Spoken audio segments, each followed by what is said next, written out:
gon' make some moves tonight. Yeah, stand up, got something to prove tonight. So stand up, we ain't gonna plan tonight. We gonna take action on our dreams and fight, alright. We ain't gonna stall, never stop. We gon' make it all till it's stand up. We ain't gonna plan tonight. We gonna take action on our dreams and fight, alright. Good evening, everyone. 9 o'clock p.m. Eastern Sunday night. My name is Scott Churchson from Streampunk Soccer. I am the head boss / toilet cleaner. Halen Haru is dealing with some family issues. Nothing bad, by the way. Let me just point that out. So in his stead, we have Michael Anderer from Blue City Radio joining us today, as well as Streampunk and also Latino Sports NYCFC photographer, Mr. Ernesto Diaz. Gentlemen, how the heck are you guys? Ernesto, nice to meet you. I haven't met you before. I'm doing well. Scott, thanks so much for including me as part of the show. Hey, my gratitude. We're going to be talking. Appreciate. Yeah, we're definitely going to be talking about the Union NYCFC match last night. I do have the press conference there. I do have some player comments from Matt Freese, Keaton Parks, taking your comments as always. But I figure let's start this off right out of the gate. 1-0 win. Take the wins as you can find them. But the truth is, in my opinion only, this match very, very easily could have been a 0-0 draw. Am I the only one that feels that way, or is it just, do you guys feel the same way? I agree with you. The goal that we got was kind of a gift. The Philly goalie really messed up on that one, and it allowed for an easy goal from Alonso. Look, I think NYCFC created I'm trying to think, I counted probably 3 or 4 really good chances. Probably had they been clicking better, they probably should have had 2 or 3 in the first half. Mm-hmm. A lot of times it was miscommunication. It was, Ojeda not being in the right spot at the right time on Alonso's cross. Rick had a couple of really key saves, but Matt Freese also came up big a couple times. So, look, ultimately, I'm happy with the result. This was this is a team that is still in my mind trying to find itself, and this was a big, big step in that direction. I think Philly played the game that was easiest for NYCFC to win, and we saw the exact opposite in Minnesota. Minnesota showed a lot of clubs how to defeat NYCFC, and Philly doesn't know how to play the same way. Now, taking a look at that goal in this case, and I want to bring this up for here, a lot of things to basically break down in this one here. I mean, the beauty of this is Keaton does a great setup to Micha, who notices Alonso is already, running deep, got the lead here. Now, in this case, I want to pause us right here. If you look at this right now, Andrew Rick made the decision to come forward. He made the decision at this point to try and challenge there. Hindsight being 20/20, do you think this was the right call on his side? I still stand by it. I still think it was the right call anyway. But when you see this position, he is so far out right there that is an all or nothing decision. He probably felt the need. He probably felt the need to do it because the defense had already broken down by that point. But like you said, it's an all or nothing decision there, and he misses the tackle and just allows for an open net. And at the end of the day, I don't think it was the right decision. I don't know what Michael thinks. I think it was the right decision for him to come out. I think it was the wrong decision. And we see this with defenders as well as with keepers. Going to ground is always the last resort. Mm-hmm. And I think if he stays on his feet and makes himself bigger, he forces Alonso to make a different choice. Maybe Alonso decides to chip and misses the net. I mean, ultimately, Alonso had a very smooth, clean finish. But part of it was because Rick made it easy. Mm-hmm. And in this case here, I almost wonder, because of the rain and everything, did he overslide? Yeah. There's a traction issue. Micha had the one in slip later, and a lot of concern happened whether or not that was going to be anything bad. He seemed fine, but, when you look at the rain and, Ernesto, I'll give you credit. You were down there last night. We had to suffer up there in the press box. You, on the other hand, had to basically, you had it real easy down on the pitch in the rain and the cold. But in your case right here, how was it for you down on the field? Did you have any slipping and sliding yourself, or were you okay? No, thankfully we were okay, especially, we're more on the warning track where there isn't as much grass for us to slip on. But it was a wet night. All night it was drizzling. It was real cold. I wouldn't be surprised if, the players had some trouble dealing with that on the field. Like I said, when you look at basically the final replay, this will be the last time I think I run it if I can find it. Alonso had an absolutely easy shot in this case here. Once, the hardest part of this whole thing was just getting past Rick. And I do agree. I think this was the right decision on his side. I think, by sliding, he did make himself a smaller target right there. And that slide, clearly he was a second or so late. So he got a late jump on that ball, which actually is part of the reason why it made such an easy shot. But in this case here, if Rick stops, plays back, or anything different happens, like I said, this could have easily been a 0-0 draw. That's what we thought was going to happen going in. Yeah. I also think I'm surprised Rick didn't. Maybe he misjudged the speed of Martinez, but I'm surprised he didn't just take the red and just take Martinez out. He's already out of the box, so it's not a PK. Mm-hmm. It would be DOGSO, but it would be a red card.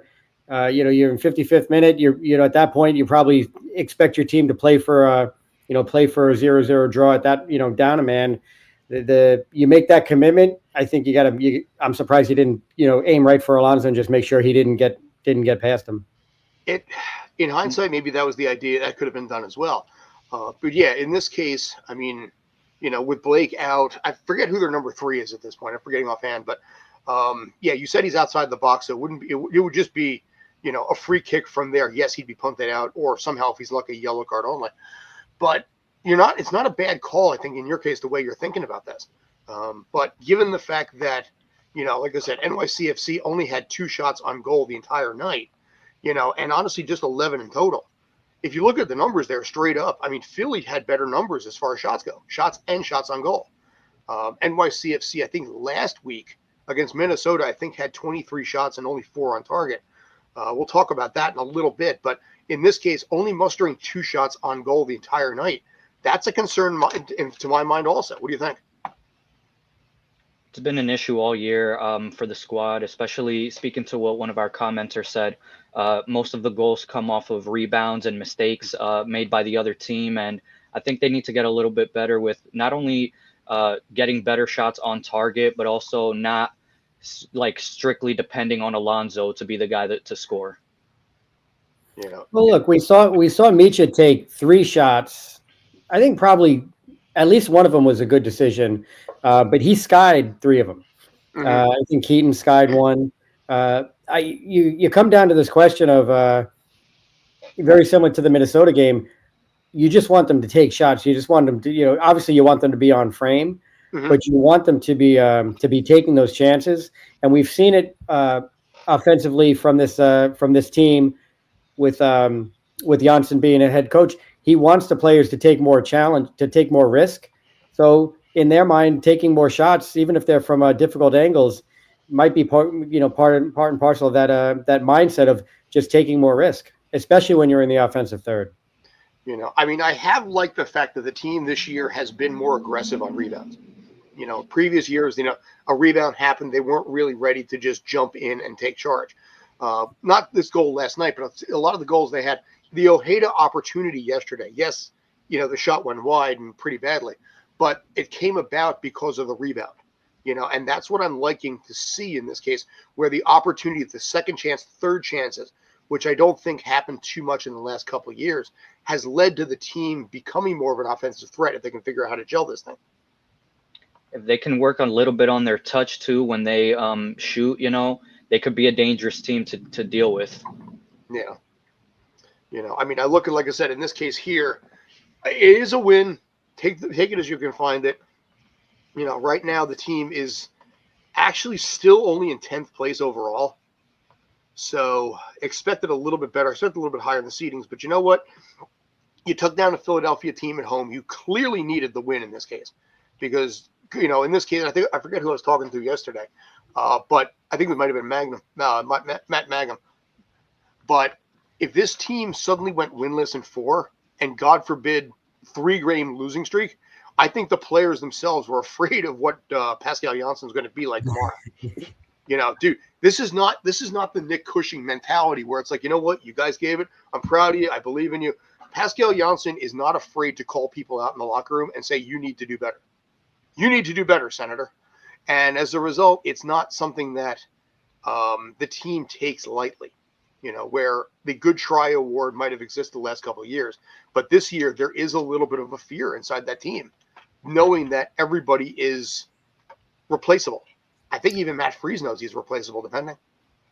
And, Pascal is gaining a little bit of a reputation as the bad cop in that way. But I think that it's good for the players because it, keeps a fire under them, keeps them on their toes. And also we've seen examples of him, holding them accountable, but at the same time, being as gentle as he can with knowing that this is a young team still trying to find itself.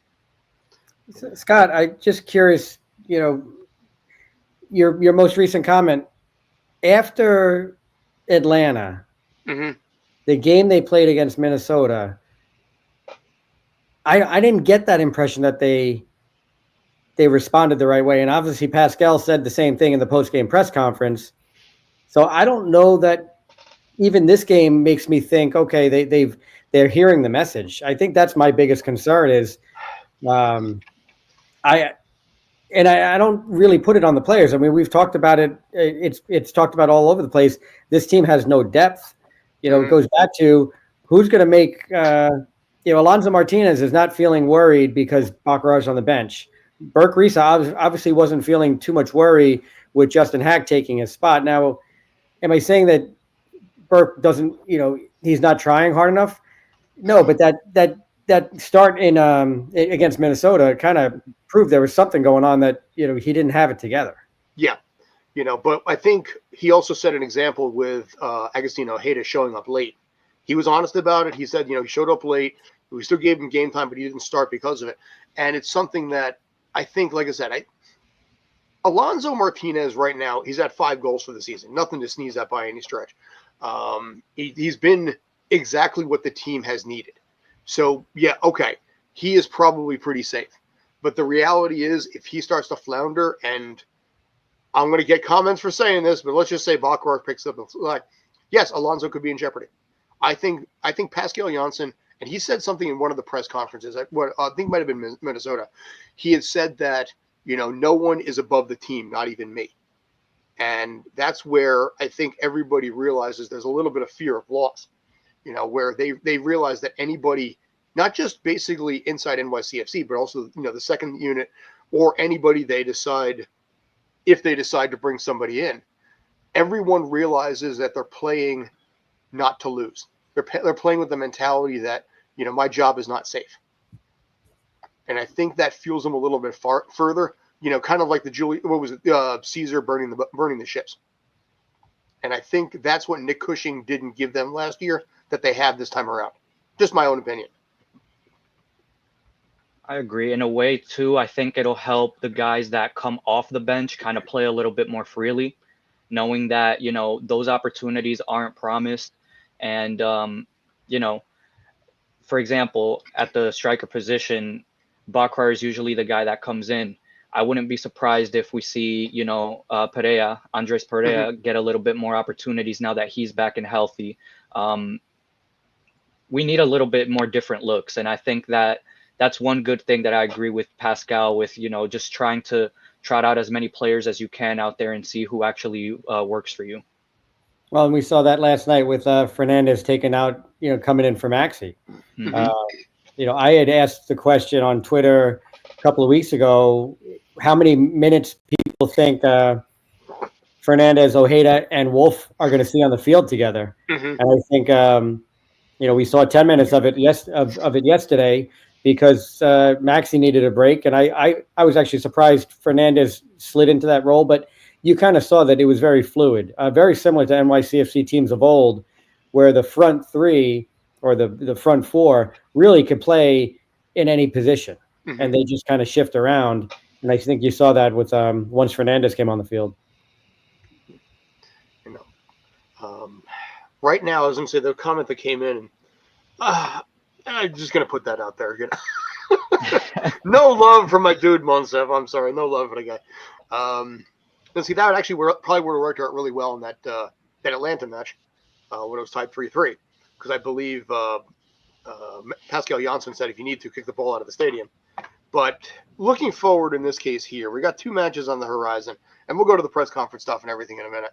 But you have decent road games upcoming between New England and Toronto. New England had struggled. I mean, their first goal of the season came at the expense of an own goal against NYCFC. But you have that team. You also have a Toronto team right now that Toronto, honestly, historically has been pretty rough. Right now, New England basically 7 games in, 7 points. Toronto right now only 4 points on the season. So both teams are beatable in this case. What do you feel on this? Do you think this is something that they can pick up? 4 points, we'll say. And how badly did they need 4 points at this point? If they want to make any noise, towards making the playoffs, they definitely need them. And these two opponents couldn't come at a better time, especially with New England being a team that we've already beaten a few weeks ago. Toronto is near the bottom of the standings as well. If they have any chance of trying to make any noise this year, these 2 games are must win. Mm-hmm. Gillette Stadium has always been a house of horrors for NYCFC. It's a tough place to play. We saw what the turf in Atlanta did to NYCFC as far as their judgment on balls. So even though NYCFC has the history of the playoff game and playoff win against New England, it's unless you can get 2 points a game, I think 4 is going to be tough. Okay, so you think basically 3 or even less. Do you view it as a must win at this point? Because that would be matches 9 and 10. Well, I mean, look, I think they definitely need to prove to themselves that they can win a game on the road. I guess it goes back to a question I'm curious to get your guys' perspective on. Was this a 90-minute performance by NYCFC? Was that the first 90-minute performance for the team? I don't think it was 90 minutes. I think the games there's too much drama at the end, and I think they've still played back. It's the same problem that they had, last couple of seasons when they're up, and then they take. Not going to say they take a step back, but they play too confident that they're going to win, and that's the fastest way to find out that how quickly you're going to lose what you have. And I feel it does 65 to 70. I would say 75 to 80 minutes personally. When they're up. But like I said, that tail end gets a little dicey at the end there. They don't play to basically make it 2. They play it to try to their best to make sure it doesn't end 1-1. I mean, I would definitely agree on both sides of the ball. It wasn't a 90-minute performance, but what do you guys think defensively? Defensively, I think it was, close to a 90-minute performance from them. Their defense is definitely showcasing what they have. And I think giving up 4 to Atlanta and also giving up that goal right out of the gate against Minnesota last week, I think that was something that they really, really pushed on. The fact that this happened gaps two weeks in a row. I think from a defensive standpoint, you needed a clean sheet here. Michael? Yeah, no, 100%. I don't know if they needed the clean sheet as much as they needed the win. The win for me was more important. The fact that they didn't score the second goal put the impetus on them getting the clean sheet. But look, I think that what I'm going to always question Janssen's decision about was you had Hack playing very solid as a center back, and then you sub him out or you sub Burke Risa on. I know you need to make some sort of defensive, change, and Risa doesn't have the flexibility of Hack, but that was the decision that made me question him as far as it was a risk. It was a risky decision. It worked out in the end, but it's these wins are not definitive wins. They're wins. It's there's this, like I said, there's this underlying feeling of anxiety that happens with some of these things. It wasn't like the Vancouver win last night, which was absolutely decisive. We're going to get to that one probably in a minute because I found a really kind of a funny video I want to play for that. But these wins are a little tight in this case here. It's only the 3rd win of the year. I'll give it that. So there's a long season ahead, but they've had too many of these games also where, it could either go their way or go the opposite way. In the beginning of the year, we saw it go the opposite way where they either drew or lost. in this case, it went our way, but agree completely with you where, you know, we need to have more of a definitive stamp on some of these games. Yeah. Also, in addition, keep in mind that this is also a Philadelphia team that is rampantly struggling right now. You know, they came out of the chute, they scored 4 goals in their first 2 goals in game 3, and now in the last 5 games have only scored 3 goals. So their offense has dried up, you know. Well, and I don't Gazdag, you know, the day before or 2 days before the game.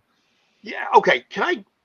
Looking at this from an objective standpoint, and I believe I vented to Ernesto about this yesterday, and Matt Magnum, and Halen, and Roberto, and pretty much everybody except you. So I'm going to give you this one here. You want to let Gazdag go. Fine. He asked for too much money. Fine. You do not send him to a dangerous team like Columbus. Columbus that knows what to do with him was already at the top of the East without Cucho, clearly showcasing that they're capable of succeeding without their star striker. And then you give them Gazdag for $4.5 million. Keeping in mind that Cucho went for 16 and Santi Rodriguez went for 17 million. And Ernst Tanner, and this is where Pat Bernard's going to come in and probably rant on this in a minute. But $4.5 million, and the worst part is he comes back to Subaru Park May 10th. He plays against the Union in less than a month. He is going to have a fire up his ass. And for the rest of the East, you know, everybody's looking at Ernst Tanner and thinking, dude, what the shit are you doing, man? You know? You don't think, if you're in the AFC West, you don't take your best wide receiver and trade him over to the Kansas City Chiefs. This is basically what you did. I guess NYCFC should feel happy that they met Columbus once already. Good call. Great call. And clean sheet on that one, too. Yeah. By the skin of their teeth, but yeah. I mean, I don't get that decision. You could have sent him west. You could have sent him anywhere. You sent him right across the border into Ohio. So, all right. Enough of my diatribe on that. I've vented on that one 1,000 times over. Let's see. Pascal Janssen has proven they could do just enough until July. Yeah, the transfer window, I don't know. I don't know if they're going to do much with that. History has shown that they're not too crazy about really going nuts in the transfer window.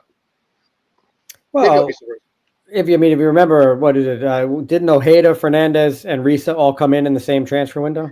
They need somebody that actually has some punch, somebody that has some veteran skill set. I mean, yeah, you got these guys, but they're all young. You got to give them time to grow into the role a little bit.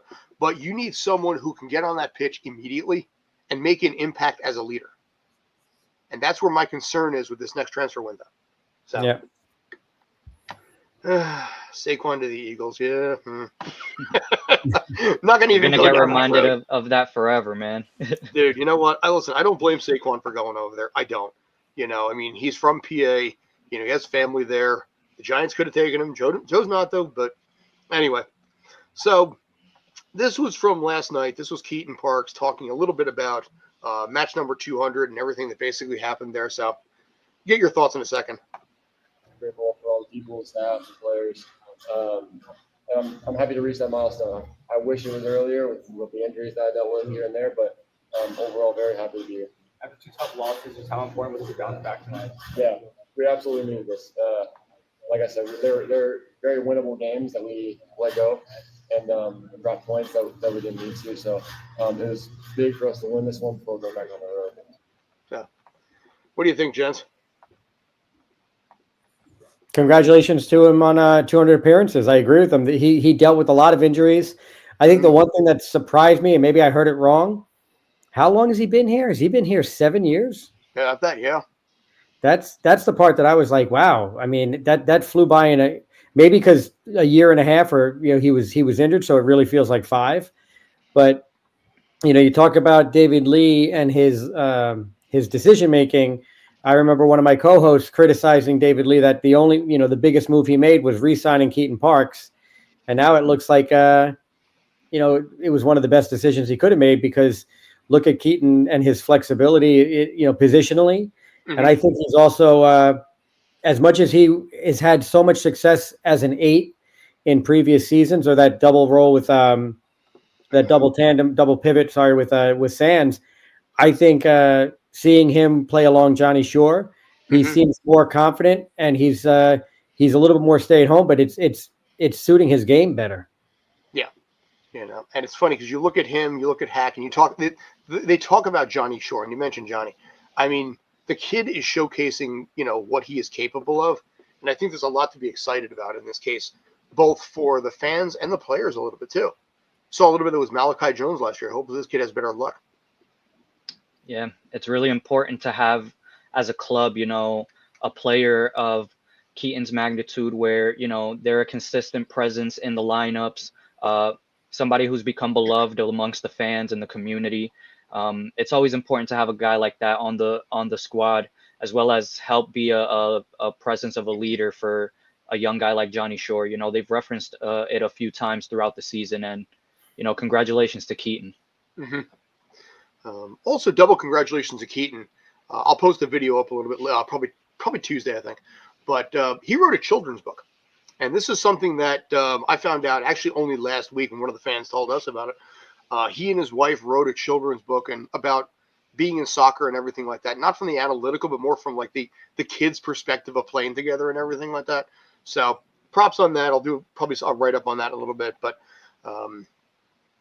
yeah, all these years he came in 2019, pre-COVID. He was part of the championship squad. I didn't even know that. Yeah, a lot of the players are not. I mean, who's left from that? Him, Maxi, Tavon. Is there anybody else? Michael would know better than me. No, I'm trying to think, but I don't think so. Yeah, I think that's it. Oh, well, I mean, Hack was on the Hack. Okay, Hack could be. Yeah. Yeah. Although was he actually playing with the team at that point, or was he still second? I'm pretty sure he was on the roster. He was a rostered player. He just might not have been. I don't think he suited up for that. I don't remember him suiting up for that game. I remember Andres Jason being, on the field for that. But yeah, in 21, Parks and Tinnerholm were both on the field for, celebrating with the team, but they were both injured. They suffered injuries, season-ending injuries. Yeah, I remember talking to Tinnerholm once in the elevator up. I was like, "How you holding up?" He's like, "I've been better." You could just feel the pain in the kid's face, man. Yeah. But 2021 was the first year I covered the team too. I looked it up. Justin was with the squad, but he never got minutes that year. He got minutes in 2019 and then 2022, but not 2021 anyway. So, all right, let's swing over to Mr. Matt Freeze. Talking about the clean sheet, talking about the win. Yeah, I mean, I don't really think more about this game than any other game. I like to make them all the same, whether it's home, whether it's away, and no matter who I'm playing. But definitely big win. We needed a win. Feels good to get the shout out. The guys in front of me played really well. And another clean sheet as well. That's important. So you're doing pretty good this season. So how do you feel with that? Yeah, always feels good to get a clean sheet. The guys in front of me really, everyone's that just deserve the reward of that. They did really well. There we go. We'll go over there. So, also let me know if the audio was loud enough, because if it's not, I'll learn to bump it up for next week. I've just started doing the press conference and mix zone stuff in these videos, so let me know if it's not loud enough. But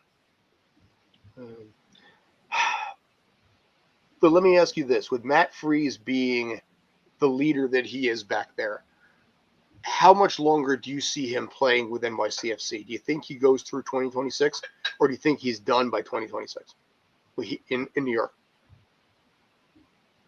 I wouldn't be surprised if he, has picked up interest from, European clubs or any other clubs. Mm-hmm. Whenever I talk to, other media who cover the team, they are kind of expecting this to be his last or one of his last seasons. And, me as a fan, I hope it's not the case, because he's really been like one of our MVPs over the last 2 years. I think I tend to agree. If he has another season like he did last year, he's going to pick up interest. The question is that interest going to come over the summer? if it's coming, would we have already heard it? Heard those rumors now? But like, look, it's gonna come down to Freeze and his decision. Obviously, he's got ambitions. What can NYCFC do for him? He hasn't won a championship. That's one of the things that you can hold.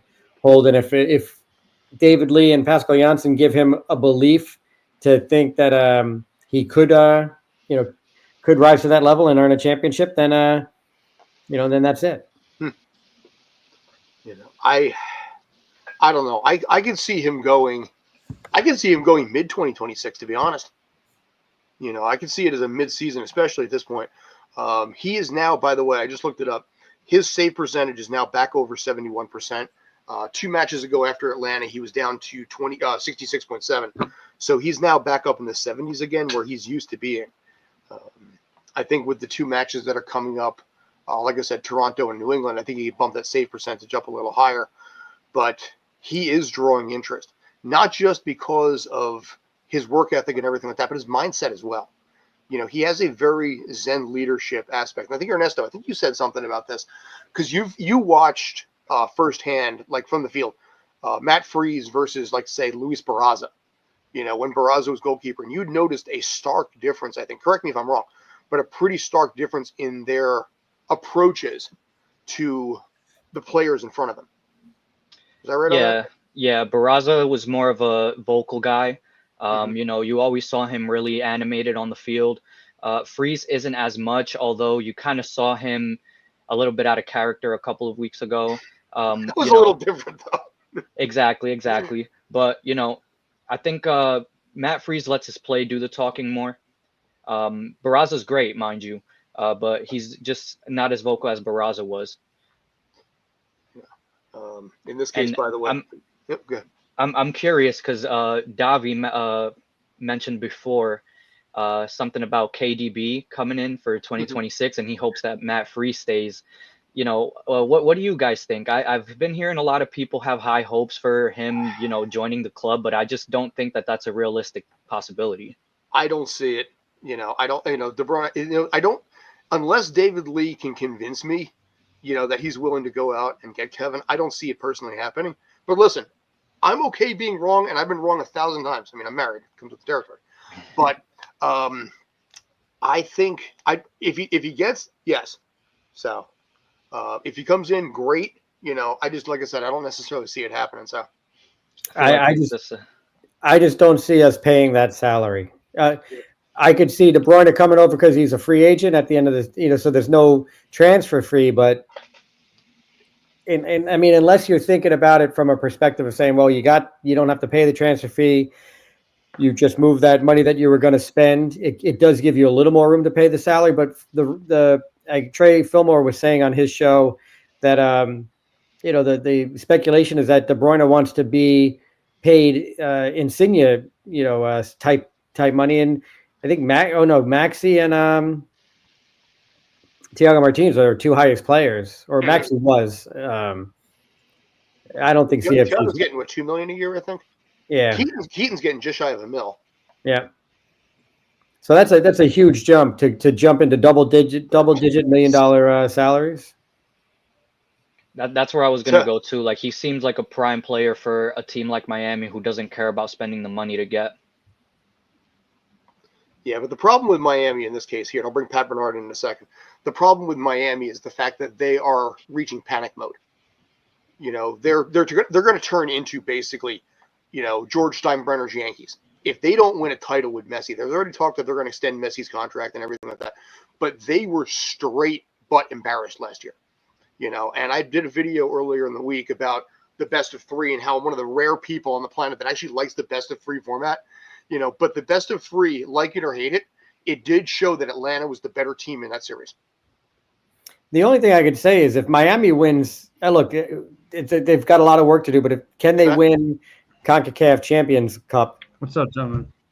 And would that be enough to have them? I don't think so. I think with Lionel Messi, it's MLS Cup or bust. I really do. They brought him in for everything to just clean the slate, to Shohei Ohtani this whole thing. And, I mean, they backed up the money truck for this guy. And that's where I think Don Garber dropped so many F-bombs last year when Atlanta beat, Miami. Because it was one of those things that I think they banked so much on Lionel Messi being in the MLS Cup final that they put all their eggs in one basket and, the basket broke. Yeah, but for Inter Miami themselves, I think if they won FIFA Club World Cup and a CONCACAF Champions Cup, I think they'd be happy. They'd make money on that, regardless of winning MLS. Joining us, by the way, is Mr. Pat Bernard, who's a sports writer for the Philadelphia Union. So we'll get to the Union in that perspective in a second. Do you have any thoughts yourself, by the way, on Lionel Messi in Inter Miami and the good, the bads, and the uglies?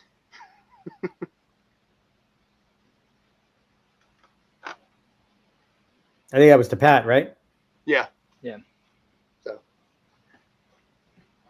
can he hear us? Okay. You see me? Ernesto, Am do you have any thoughts? Okay. I have no idea. I'm getting. You got a little lag going there, sir. Yeah. So, all right. So we're going to come back to that. Let's No, see.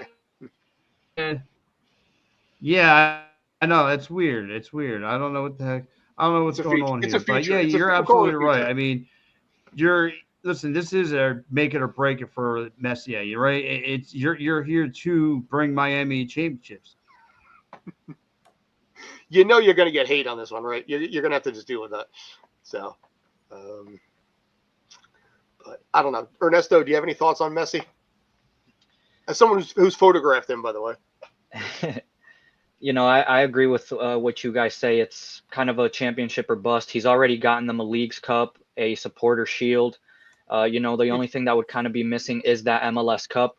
But like Michael said, I think that, if you can't get the MLS Cup but can somehow get the Club World Cup or the CONCACAF Cup, that would be a major accomplishment, not only to his ledger, but into, making Miami like a more reputable club.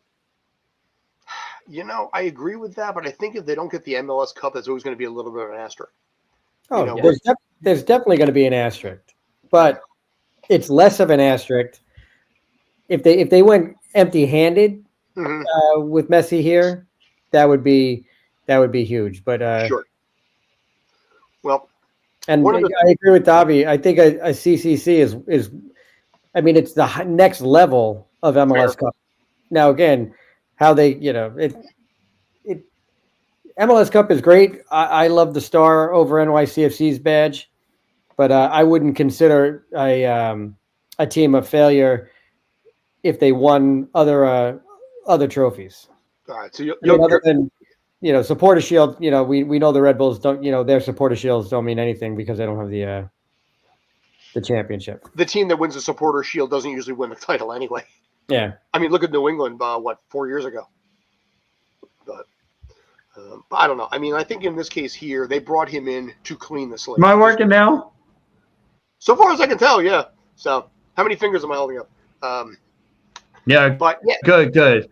So, yeah. I mean, hey, Marv. What's that? So,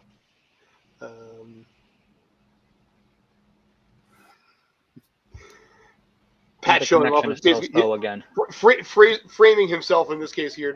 On Messier? Well, I'm going to talk Messier too. I mean, I'm a Devils fan, but part of me always kind of wanted to have Messier with the Devs, but okay, that's two.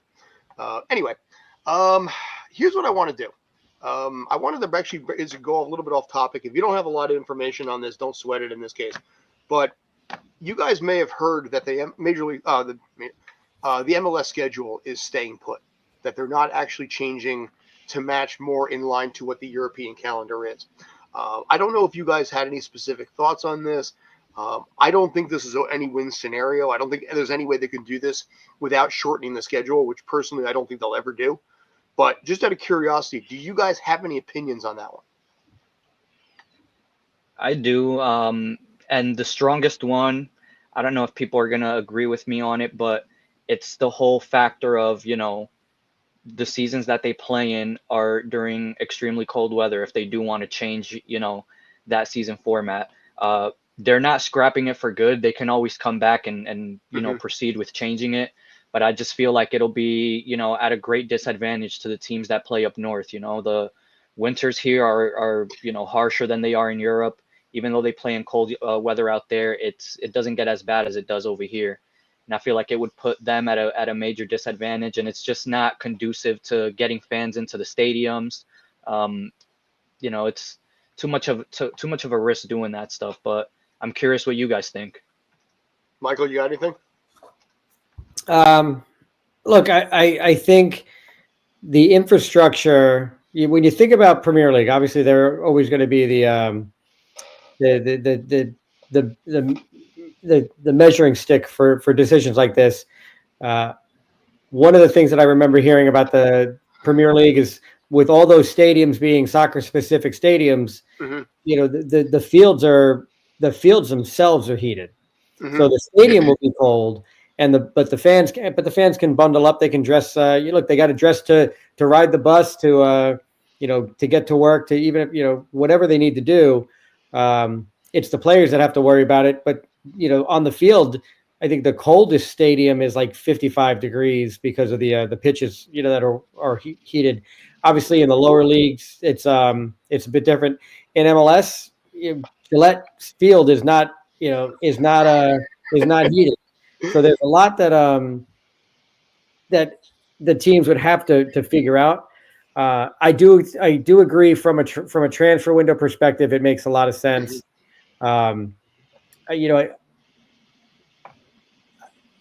your playoffs be in May, June, I think is a much better thing for Major League Soccer, because I think that's where when you're thinking about when the playoffs are at their peak and you're competing against NFL and college football, it just doesn't make sense. Yeah, in this case, what do you have in May or June? You have the MLB, fine, but they're already 2 months into the season, so people have lost a little bit of interest. You have the UFL, the United Football League, which apparently is not drawing that well typically. You do admittedly have the NBA and NHL playoffs, but you can work around that. You can put something 3:00 on a Sunday and then have playoffs that night or something. You can make the system work a little bit. But when you put it in December like this, you're going up against, NFL, like I said, college football, college hoops, NBA, NHL.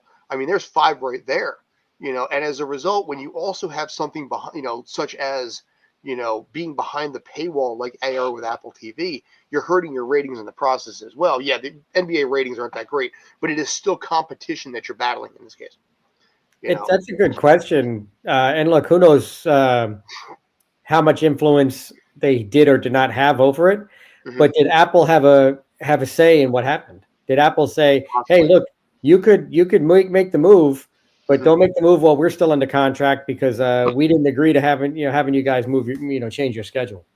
That could be it, because in this case, they can't opt out of the Apple TV deal until after 2027. So you're still stuck in that thing for another 2.5 years plus. But I don't know. I think the only solution, like I said, that I can think of is that you figure out a way to shorten the schedule to say 28 or 30 games. They're not going to do it. But if you did that, that would give you an extra month to 6 weeks to maybe work with a little bit. You can start the Minnesota games down below. You can work a couple of things. I know Don Garber had talked about the possibility, and God help me, this will never happen. But he had said that they were talking about the possibility of having a couple of matches in January or February start on a neutral site, like Louisiana, Arizona, something like this where it's a warm environment, but it doesn't give either team an advantage. I think that was quickly shut down. But I remember being on a press conference with Garber where they were talking about that, and all of us were just like, "Yeah, don't even think about that. Just pretend you never even said that." But that was a possibility. They were looking at that. I think that idea sounds a lot better in theory than it would be in execution. Sure, it'll take the magic out too. You got a Minnesota game, and instead of getting their home opener, they're playing down in, with no fans down in New Mexico, or SoCal or something like that. Well, actually, SoCal's got San Diego, but you get my point. I don't know. I think in this case, it is a no-win scenario. Michael, great point about the heated field. The heated pitch, that makes a lot of sense, because Minnesota gets to 12 degrees in February and 25 degrees in March, and Foxborough is the same way. So Minnesota's a perfect example because obviously that stadium was made famous by the U.S. choosing to play that game. What was it, against Honduras? Mm-hmm. It was like the coldest game in CONCACAF qualifying. But it was why didn't Minnesota put heat underneath their pitch? Money. It all comes down to that, man. I would imagine that that's the only reason, because it makes me wonder, NYC is building their stadium, but, they're doing it without a roof. And for a team that plays a lot of their season in these cold weather games, am I wrong when I say that they're building it without a roof? It's got no roof, but it is a purely solar paneled stadium. Yeah, but I do think I do believe the field will be heated. Okay, that's a big win there too. Yeah, okay. Because being solar panel first of its kind, it probably allows a little more flexibility in how they're handling certain things. So maybe they can store energy and heat underneath. If they could do that, that's a huge win. So, yeah, I mean, I was at the first game in Minnesota Stadium because NYCFC was the team there, and walking out of the walking out of the airport and waiting for the whatever they call their train system, it was cold. Once you got into that tube area, you were like, wow, this is. And I think that game was in April too. That game was not in February. So. Yeah, I don't know. The older I get, the less I like the cold. But yeah, I don't know. I mean, there's a no-win scenario because you have, like you said, too much coverage. You have all the way from South Florida up to Vancouver, Toronto. Although Toronto's not that bad, but the weather is so diverse versus whatever Europe can throw at you. I think the northern part of England, the coldest it gets like 35 degrees in like January, so it's manageable. 35 Fahrenheit, so you can survive that. And it never snows. It snows like once every few years up there. So I don't know. 30 degrees in April sounds lovely, doesn't it? Dude, it was like 38 last night. Freaking too old for this, man. So, all right. So, I got one more thing, unless you guys had anything else. No, we can go move on. All right. So there's no audio on this one, by the way. I want to give a shout out. Vancouver Whitecap forward Brian White had 4 goals yesterday. Which he's going to be player of the week. You score 4 goals, you're pretty much guaranteed a player of the week. Which, by the way, if you don't know, is called a haul. So I wanted to throw this out there. I'll throw Pat up one more time, see if that happens. But I wanted to throw this in here because this video is the 3rd goal that was scored. And I'm trying to debate how I'm going to call this thing and what I'm going to refer to this. But at the pass in, I'm not sure if I want to call this like the weekly ouch or what. But watch the setup there. Good opportunity set up. Off the pipe. Off the face and in. So, this was the goal, by the way, that gave Brian White the hat trick itself. But the shot right now, right off Brandon Heinzlike's face and straight into the net. And I saw this earlier, and I'm like, I ain't going to put this on the show tonight. I mean, there's no way worse that you can possibly have a goal scored than basically literally off your own melon. It was going to go in anyway. But I just saw that, and I'm like, I got to put this in this thing. So sympathies to that dude for having to deal with it. Nice, from my understanding, but oh man, what a way to give up a 3rd goal. So Pat, you're back. Hopefully your connection's strong enough. We were curious. About, Scott was curious about your thoughts on the Gazdag trade. Yes.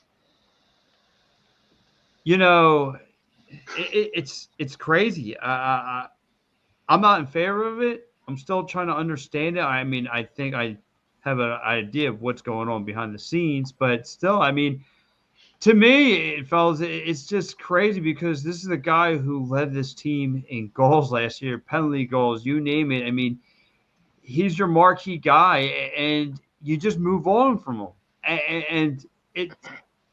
So this is telling me you're going to leave a lot of this in Ty Baribo's hands. You're going to leave. We're going to see more Uwa. What's going to be the answer? How are you going to tell me now that this team is going to be better than when it was last year when you moved on from your best player? It's obviously that they're not going to re-sign his contract. and all that stuff. But I mean, you're just giving the rich are only going to get richer, right? Columbus is now going to get themselves a legit gold scorer. They're looking to get Miami out of their way for good, and when it comes down to playoff time, and this is going to be their answer. To me, are the Philadelphia Union just going to be the Oakland A's? I mean, is it what we're reverting ourselves to now? Are we just going to go through our farm system, pick up a bunch of young puppies, and be a for sale sign, a flea market, if you will, for the MLS? Because to me, every time that they said they're going to invest this money into the team, like, is that just another practice facility going to be popped up out of nowhere, or what are we going to do with this money? So, but no, I'll to answer your question, I'm not a fan of this move. I don't like it. As a fan, and me personally getting to know him and meet him on a couple, getting to know Daniel Gazdag, having great interviews with him. Sucks to see a good friend of mine. I mean, I get it's business, but still, I just where does this make sense to me? Bringing in Bradley Carnell as a brand new head coach to get things going as a fresh start. But game where Philadelphia were trying to get Rocket and X Factor. Fair. Yeah, and Scott, that's it for the Philadelphia Union on Saturday up in.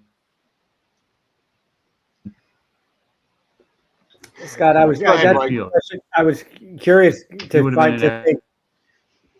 Do you think Bradley Carnell had a lot to say in that decision? Yes, because he, it's just that you make the change away from Jim Curtin. The styles are going to change, and now you're just like, all right, we don't need Gazdag anymore. I think it's possible. Someone that we know actually posed the theory that the reason Santi Rodriguez left is because it was a Pascal Janssen decision. There you go. And I think in this case, sorry, Pat, you've been cutting in and out pretty bad, so we couldn't tell if you were talking or not. So, but yeah, I think my opinion only. I think, sorry, dude. I think in this case, I would not be surprised if Bradley Carnell had a hand in this, because you bring in your people, you bring in what your style is, you have your approach, and you look at the coaching style that you have, and you look at it from the standpoint of, will this person fit this mold? Again, my concern with this is the fact, from a Union perspective, is you flew out of the game. Ty Baribo was the first player in history to score 6 goals in 2 games. And then they've had 5 goals in the last 6 games since then. So it just dropped downhill. And they've had 2 clean sheets. They've had 2 one-goal games in there. And it's been a pretty rough go. So I got one more. Did you have anything else to go over? I had one question for you guys. Please. So the most expensive seats in the house for the new stadium, the prices were announced. Just curious if you guys had an opinion on those. Let me pull that up. There we go. Let's see, 25,000. Yeah, actually, do you have the numbers in front of you? I'm trying to pull up the article. So I actually was, I went through one of the presentations. Front row in the Tunnel Club, 30,000 per seat for the season. I have one thing I want to say about that. Just one thing in general. This is the same problem that's happening with every part of sports across the board. And I'm going to get to something in a second here.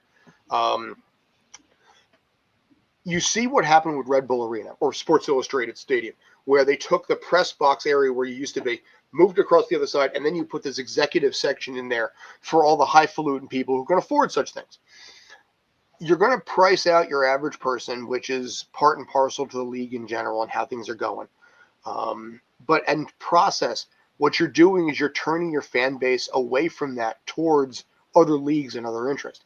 You're seeing right now in the TikTok, YouTube generation, the mindset is going away from traditional and more into the obscure. So and I'm talking not just talking pickleball, but I'm talking like USL. I mean, the Oakland USL team is drawing 12,000 fans a game right now. Now granted, Oakland has lost a lot in this case, but with USL trying to make a run, announcing relegation, having monstrous leagues across the country, I would not be surprised in the slightest if USL takes over MLS because of things like this, because you're pricing out the average person. Michael, do you have do you have that article or anything like that? Because I'd love to post that if you're able. I don't have the article. I went through the presentation, so I saw the prices. Okay. I don't know. I didn't realize there was an article written about it. I wondered if there would have been at this point. I don't know if you guys ran something like that. No. But let me go back to your comment about USL. It's not even that they are adding ProRel in 2028. They're on ESPN Plus, so they're on a streaming service that most people have because even if they're not doing it for soccer, they have ESPN Plus for some other sport, where maybe it's a college team that they want to follow, or something else, and it gives them all the USL games for free. So it's just one of those things where it's USL is a more accessible league right now. Ernesto, I'll let you share your opinion in a second. But the other thing that Sims said about the stadium was that every seat, he anticipated every seat on the west end of the stadium, so that's the side behind the benches, to be some level of club seat. So from a broadcast perspective, it's not going to matter because the cameras will usually be behind the coaches. That's what you see in a lot of, and then they'll just have the close-up cameras for the coaches themselves and the players. But the actual, broadcast, you'll see the opposite side of the stadium. But I do agree, it's going to be a challenge if these seats are all high-priced. Obviously, what we're talking about right now, the only prices that have been released are the most expensive seats, and it's a very exclusive club. It's the top 1% of the entire stadium is going to be in that club, but you're not going to tell me that those seats are going to be 30,000 a season, and the seats next to them are going to be 1,000 a season or 2,000 a season. They're probably going to be somewhere between 5 and 10, which is still a lot. Yeah. The most expensive. Sorry, no, please. I'm sorry, I cut you off. Go ahead. No, please. I'm sorry. That was my point. It's just the entire West End is going to be overpriced. Ernesto, I have something, but Ernesto, please go ahead. I don't have too much to add. With Michael's point about how high priced the West End is going to be, the only thing it makes me worry about is, as a new stadium, you want to see your stadium filled up with fans. In Red Bull's case, they don't normally really sell out the stadium for a lot of games, and it's what made their decision to turn that press area into, a luxury box, if you want to call it that, so much more perplexing. It would be discouraging if New York City went that same route, especially with that whole side of the stadium. You want to see a more full stadium, and not only that, you don't want to price out the fans who have been so loyal to the team all these years and, who would normally be filling up those seats. But see, at the end of the day, it's not about loyalty. It's about stock pricing. It's about bottom line and profit. Profit first before people is kind of the culture now. Yeah. And as a result, it's one of those things that it doesn't surprise me in the slightest. Now, I looked it up. The most expensive tickets for NYCFC ever was about $9,400. And that was the Lionel Messi game last year, front row. And okay, I can see it a little bit from that perspective. Lionel Messi, first time at Yankee Stadium, it's a big deal, But you have these executive suites, when you have people that are working two jobs just to survive, and are struggling, especially when you live in New York City, because God knows that's going to be rough. I was talking to Juan Carlos about the game, about the stadium and everything, and what they're setting that up with, the luxury apartments and all this, this work that's going to be going into that area. I mean, people are going to start looking for other options, and from a baseball perspective, the independent leagues are starting to pick up popularity. I bitched out one specific league office this week when they made an announcement about a paywall because you're not drawing enough people for it. But And Michael, to your point, yeah, ESPN Plus comes with the Disney Plus or Hulu bundle. You can just tack it on, so you can get that for, I think, like $5 a month if you have Hulu and or Disney Plus. So it's not a big addition there, and you get all of that. Apple TV, as good as it is still pretty much a foreign streaming platform. You look at, by comparison, you look at what WWE or, the Jake Paul fight was on Netflix. You look at what Peacock has done with the NFL and playoff games and all these kind of things. You see things out of streaming platforms that have more recognition and more credibility. And you have a league like the USL who's very smart. And that's why I wouldn't be surprised. Michael, you and I are of a different age group. You might remember the USFL from the 80s. And that era where they tried to take on, and if they wanted to, they really could have really done some damage to the NFL if they wanted to. Didn't, broke my heart as a 10-year-old, but it's something where we have seen what happens when titans collide like this. And I think the USL could do a lot of damage to MLS, because right now MLS is not only being killed because of the streaming part, they're being killed by women's soccer. I don't know if you guys knew this, and this will be my last bit before you guys, I'll give it back to you guys in a second. The MLS Cup final drew 487,000 viewers on Fox. The NWSL final drew over 900,000 on CBS. That's a telling freaking sign. And you had an LA Galaxy team versus, New York team or New Jersey, New York area team versus, versus an LA team. It's people didn't know about the team.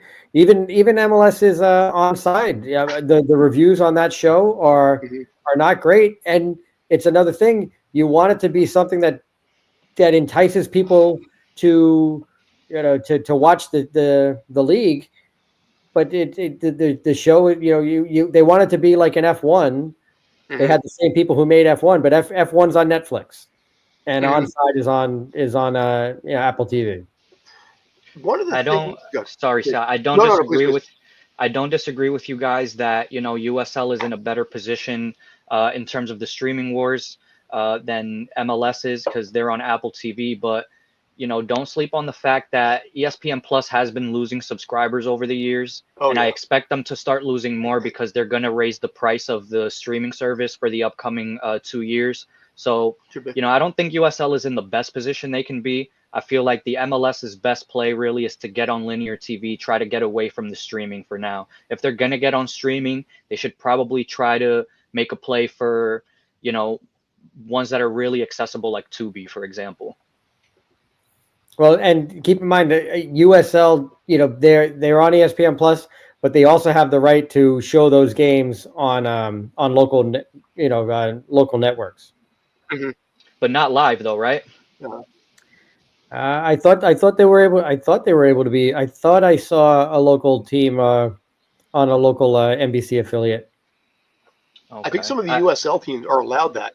Yeah, I would want to look that up, because I know that the MLS teams, they play on local broadcast, but not live ever, right? Yeah. I would figure it would be more like that. Yeah, well, they played a preseason game live. Wasn't a preseason NYCFC game on Channel 11? It was. Now I'm looking at, by the way, just for fun, the team called Hearts of Pine. It's actually the main USL team. For most home matches, you can watch on NESN, NESN Plus, through your cable or satellite provider, including Xfinity, DirecTV, Spectrum, Fubo. So you can watch it streaming through NESN. Yeah. Okay. That's a big one right there. Maybe not ESPN per se, but you can get it through a local affiliate, which again, when we had Ted Ramey on from San Jose, he talked about the fact that the reason why soccer is successful is because it's a surf and stop sport. You sit there and you channel surf. You're like, okay, we got a game on. You put it on in the background. You play on your phone. You draw your head back up to it, and that's how you get engaged in it. You don't come outright and pay for it straight up. And with USL, I think the damage they can do is they have so many more teams. So you got a team in your backyard. So if you're in Idaho, if you're in Wyoming, something like this, you don't have to travel, 12 hours for a game. You got you got a neighbor right there with a team. We cover the Pittsburgh Riverhounds. There's no soccer team out there at all. Nobody. I mean, we got Philly on one side, Columbus on the other. That's a bit of a hike. But right dead back in the middle, you have a huge fan base in Pittsburgh. Pittsburgh sports. Riverhounds, right there. And that's where I think this team, Jersey's getting a USL team out of Patterson, where teams are in the backyard. And I think that's going to help it a lot. Yeah. And I just heard Total Soccer Show, Taylor Rockwell did a interview with a guy from Real Central, New Jersey, which is I think it's a USL League 2, which is like a development league. But again, it's that same level. They get 500 people per game, which is not a lot, but it's about the atmosphere. It's about the entertainment. And again, the whole idea is it's an hour and a half to get to Subaru Park or to Red Bull Arena or whatever it is, Sports Illustrated Arena. So it's dead in the middle of both of those two areas, but they're getting a loyal fan base because people want to be able to watch a professional game. They have a good time. They have a couple of beers, watch the game, and go home. And it's a 2-hour day or 2.5-hour day as opposed to a 6-hour day with the travel. And it probably doesn't break their wallet either. Tickets are probably like $12. Yeah. And you see that with a lot of the independent leagues and like baseball and these other sports like this, where you see they have a devoted fan base. They have an interest, and they have their loyal people. They got the people that cosplay. So when we were with one of my guys did the Riverhounds game, there was a dude who's dressed out in Riverhounds colors, the black, the Pittsburgh black and yellow, but he was dressed as the Mandalorian. And it's a full cosplay thing that he did, and it's a glorious, beautiful thing. I wish I could pull it up. But yeah, you get these fans that are impassioned about it, without like the massive salaries, without, killing their budget, which everything seems to be this way. And what you mentioned right there, if the top of the line is 30,000, I mean, the upper tier could easily be 50, could be 60 or 70 even. And I mean, what do you guys think? Do you guys think that there are enough bigwigs in New York City that would be willing to spend 30,000 to watch an MLS game? It's one thing for them to spend it to watch, an MLB or NBA, but would they want to do it for MLS? I have a thought. Do you want to go ahead first? Well, I had a conversation with a buddy of mine who is an NYCFC season ticket holder, and he had premium seats for the Jets, and his biggest frustration was he paid, I forget what I don't even want to speculate what he paid, but he paid a high ticket value for these games. He was there week in and week out, and he said it was the most frustrating thing because every week there was a new group of 4 people sitting next to him, and they got the tickets for free because the Jets were trying to sell that group on tickets. And so here he is, he paid, maybe $500 per seat per game, so it's $2,000 for the 4 tickets. And every week there's a different group of people that are trying to get wooed and, wined and dined to sign a contract. So why am I paying tickets? I should have just not paid. And, I at least once or twice a year, they would have given me the tickets for free.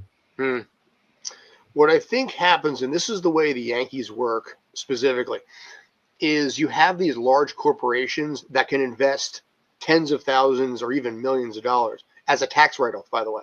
So they'll buy up all of these really expensive seats, and then they'll woo someone if they're in town. Yeah. So when the Yankees, the laughingstock when the new Yankee Stadium opened up, now we're used to it, but you used to see so many empty seats like right behind home plate. Those are the super executive ones that they would bring in when somebody's flying into New York from out of the country and they want to see Yankee Stadium. Companies that have tens of millions of dollars in pocket change that can just drop that and not even count as money. That's where I think NYCFC is going with it. As long as they get their coin, they don't care if it shows up or not because they're still getting that wallet. Well, and especially because the part of the package for these seats is it includes all your food and drink. So they don't need the the revenue from concessions. They don't need the revenue from souvenir because they've already got you to pay above and beyond for every beer, every hot dog, every filet or shrimp cocktail you were going to eat for the entire season. It's already paid up front. Do you think they're going to make us have to pay for lunch? I don't know. I probably not. But you're not going to get parking anymore. probably not going to get parking anymore. Yeah, it is Queens. It's not a whole lot of options there that way. Didn't they say the Citi Field was going to be an option for parking?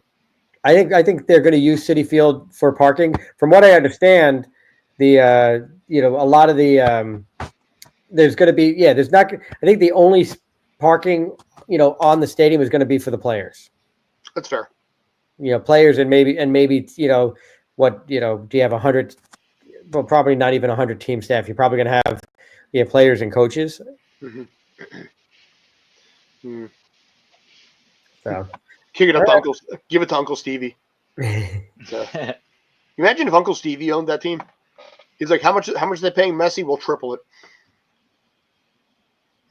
To make it more interesting, I wish he owned NYC. Dude, could you imagine? That budget would go through the roof, and he wouldn't even care. But that's one of the debates that's been in MLS for a long time: local ownership versus foreign ownership. You see that was happening in Philly right now. Yeah, that was the pinnacle of local ownership. But all right, gents. I don't have anything else unless you guys have something. We're a little over an hour at this point, so I'll let you go if you need. But oh, jeez. I haven't. I don't have anything else to add, but it was great to be on with you guys. We got to talk about a lot. Yeah, appreciate it. Michael, by the way, important question here. Where can people find you? Oh, well, that's my Twitter handle, my Blue Sky handle, Instagram handle. So, follow me there and then listen to Blue City Radio wherever you find podcasts. We are inching our way ever closer to episode 500, which we will see in about 2 months. Nice. Congratulations. Does it feel like it? Yes, it does. But it's funny. I had a conversation with a guy who's just started actually a USL podcast yesterday. Mm-hmm. And thank you, Davi. Appreciate it. But he was saying how listening to his podcast versus listening to Blue City Radio, it was a much different experience. But again, it's 10 years worth of experience. We've added sound drops. We've done a lot of things to improve the quality of the production. The only thing we don't do is we don't do video. So that's why I'm kind of nervous about watching myself on screen the entire episode. Yeah, you're a good looking guy. It's okay. But no, don't even sweat it. Both of you guys were fantastic. So I'm grateful for it. Anyway, like I said, I'm Scott. This is Stream Punk Soccer.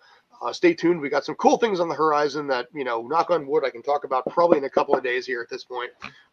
Ernesto, thank you. By the way, where can people find you on social media? On social media, you can find me on Instagram, EDS Photos. You could also find me on Stream Punk Entertainment. I get my pictures posted there by Scott. Appreciate that greatly. EDS Photos on Instagram. So, yeah. And he was there last night. Some great shots on that, too. So they'll go up on the site probably the next day or so. Sorry, I couldn't get it to it today. Family matters and not the TV show. So, anyway, I appreciate it, guys. Thank you, as always. We will be back next Friday night, 9 p.m. If NYCFC loses to New England in an embarrassing way, I expect these numbers to jump because they usually do when the team loses. The Minnesota United game, the numbers just flew through the roof last week. Okay, there you go. So basically put a name for the podcast. So you got somebody who's already watching who now knows what you look like, sir. There you go. There you go. So, all right. Appreciated you as always. Take care. And as always, stay awesome. Take care, guys.